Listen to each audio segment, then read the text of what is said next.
R1 School District, I'd like to thank each of you for being here with us this morning, as well for all you do to support our veterans. Thank you to our students who have represented us so well this morning. This year I had the special privilege of having my nephew-in-law, if that is a phrase that's used, as our speaker. Thank you, Matt, for being here and for your service, and we cannot wait to hear more about your adventures. Each year, I am overwhelmed by thinking of the selflessness and sacrifice that the men and the women on that screen must have shown. We can never thank them enough, but we can strive to give them the honor and respect that they deserve. And now, we must once again recognize our very own inspiring and dedicated veteran, Mr. T.J. Holland. For over a decade, our Veterans Day assemblies have been planned and carried out by our student councils and by Mr. Holland. Our district has been blessed by his presence in so many ways. Will Mr. Bill Moriarty please join me now?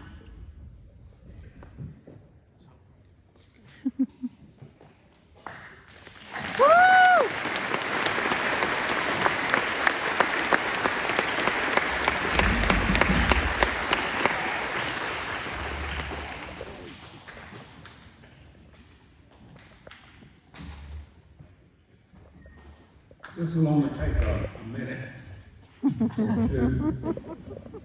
But, Ms. Jackson, thank you. R1 School District, thank you.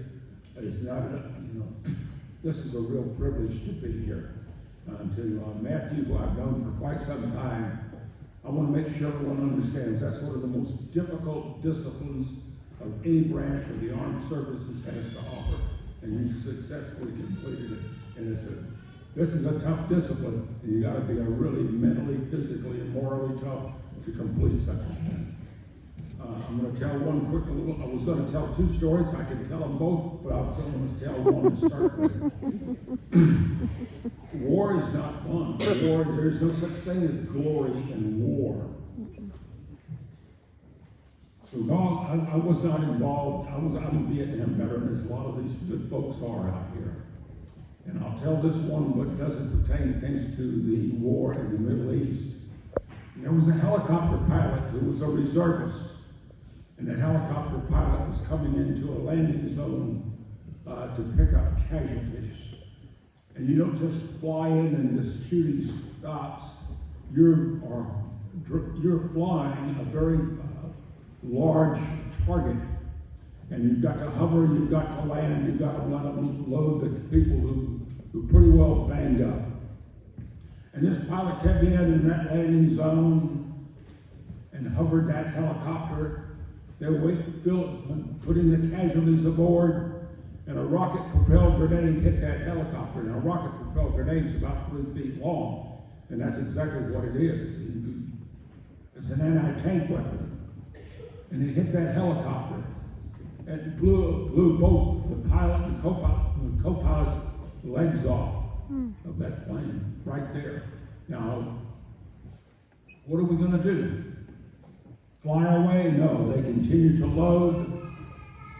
And this is an emotional story because these things happen in reality, and it's the facts of war. But that co-pilot survived that. Went back, and that co-pilot's name right now is a senator from the United States in the great state of Illinois by the name of Tammy Duckworth. So it's just women. They're men and women who are both casualties in war. I want to thank you very much for listening to that. I always want to let people know that there are difficult times. And when I think of things that are difficult, T.J. Holland, would you come on back up here, please?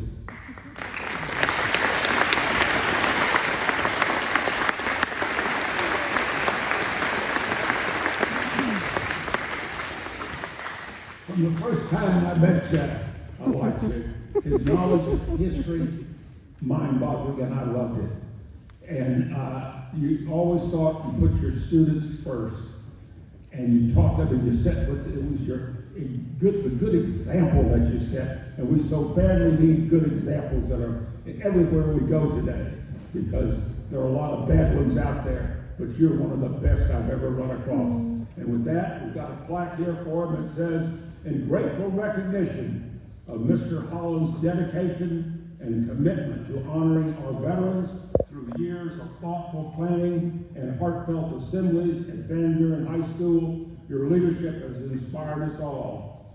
You are a teacher, a counselor, and a mentor. Van Buren High School, 2012 to 2024.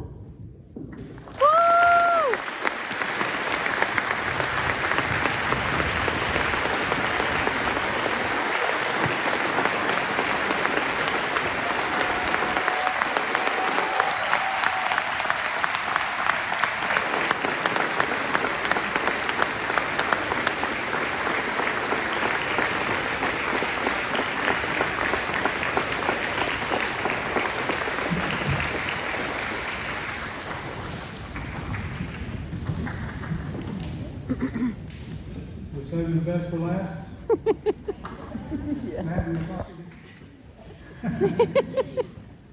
Matt, you thank you one and all. I don't want to get too emotional here. I can't afford not to. But I told my fellow teachers that throughout my life I've had two families.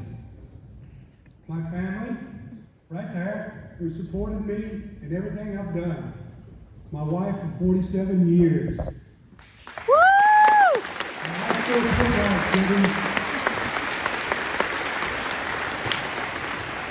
She let me roam the world and do what I wanted to do. And she stayed home and raised 4 wonderful children. And I helped when I was around. Then I moved here. So my second family for over 30 years was the United States Navy. Then I moved here. And I started teaching. My second family now, the teachers and staff right here. And I've got to move on yet again and leave another family behind. But you're always in my heart and in my mind. So I guess the third family would be all my fellow veterans, but you're still part of that first family, man. We all shared the same grit, dirt, sweat, blood, foreign soil, foreign dust. And we had a good time sometimes. We had a real good time. Bill, thank you for everything you've done to make this assembly so wonderful over these last 13 years. He's always been a part of it. I don't know what else to say, but thank you one and all. I love you. See you when I get back.